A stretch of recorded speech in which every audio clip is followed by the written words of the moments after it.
dhaqdhaqaaqyo xoogan oo aad u sarreeya ayaa dabcan si weyn looga dareemayaa deegaano fara badan oo hoos yimaada magaalada laascaanood ee xarunta gobolka sool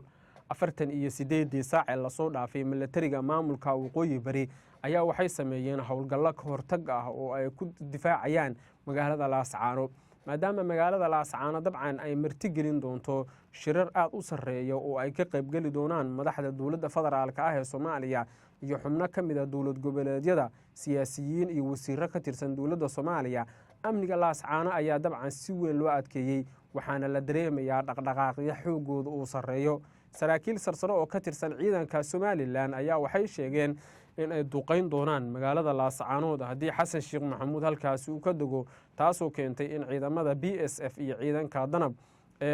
Puntland haddana waqooyi bari ku biiray in ay si toos ah uga howlgalayaan gobolada koonfureed iyo galbeed ee Somaliland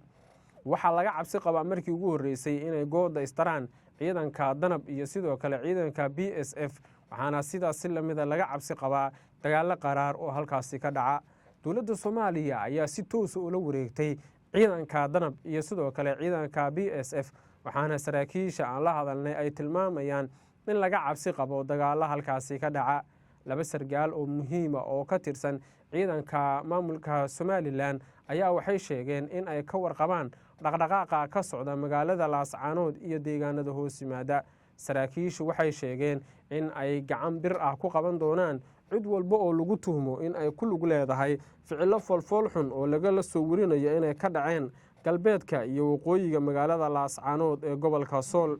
saraakiil sarsare waxay tilmaameen toddobaadyadii lasoo dhaafay in si weyn loo dareemay in ciidanka maamulka waqooyi bari ay hadda rabaan inay qaadaan weerar cir iyo dhul ah laakiin Somaliland waxay leedahay haddii duulaan lagu soo qaado la mahdin maayo oo waxaanu qaadi doonaa duulaan ka weyn kana baaxad weyn midka hadda la fili karo cabdiqaadir firdhiye ayaa sidoo kale la soo warinayaa inuu la kulmay xubno saraakiil ah oo ka tirsan islaam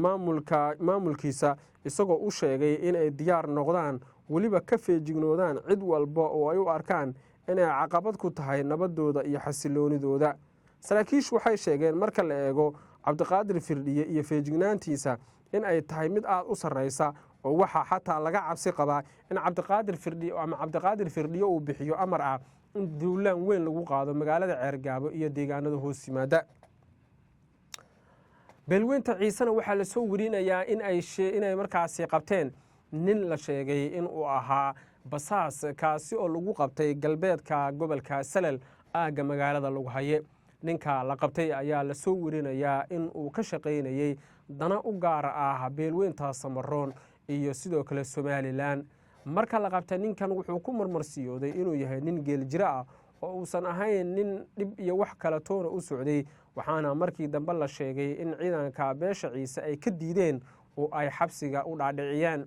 markii dambe baaris la sameeyay waxaa la ogaaday in ninkan dhowr jeerba uu la dagaalamay ciidanka beesha ciise oo uu ka mid ahaa rag gacanta lagu dhigay dagaaladii ka dhacay tuulada Heemaal iyo tuulada Bolol laba sargaal oo ka tirsan beesha ciise ayaa waxay sheegeen in xasiloonida iyo nabadda oo la carqaladeeyo aysan cidnadan ugu jirin ayna qaadayaan tallaabooyin dheeraad ah oo ay kula dagaalamayaan cid walba ay u arkaan inay caqabad ku tahay nabadda iyo xasiloonida ka jirta gobolka Salal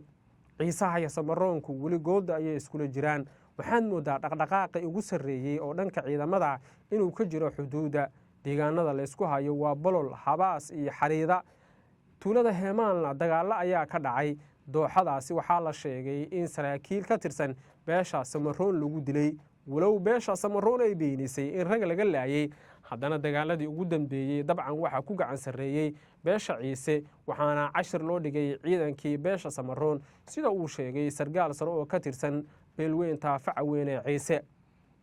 waxay sheegeen in deegaanadooda la soo weeraray oo aysan gacmaha laaban doonin cashirna u dhigi doonaan cid walba oo ay u arkaan inay caqabad iyo horumarkooda diidan tahay isla markaana ay la dagaalami doonaan saraakiisha aan la hadalnay qaarkood waxay tilmaameen toddobaadyadii lasoo dhaafay in la dareemay culeysyo dhanka amniga ah oo ka imaanaya darafyo kale guud ahaan saaxiibayaal wararkeena intaas ay ku dhan yihiin haddii tahay markii kuugu horeysay kusoo biri daraja media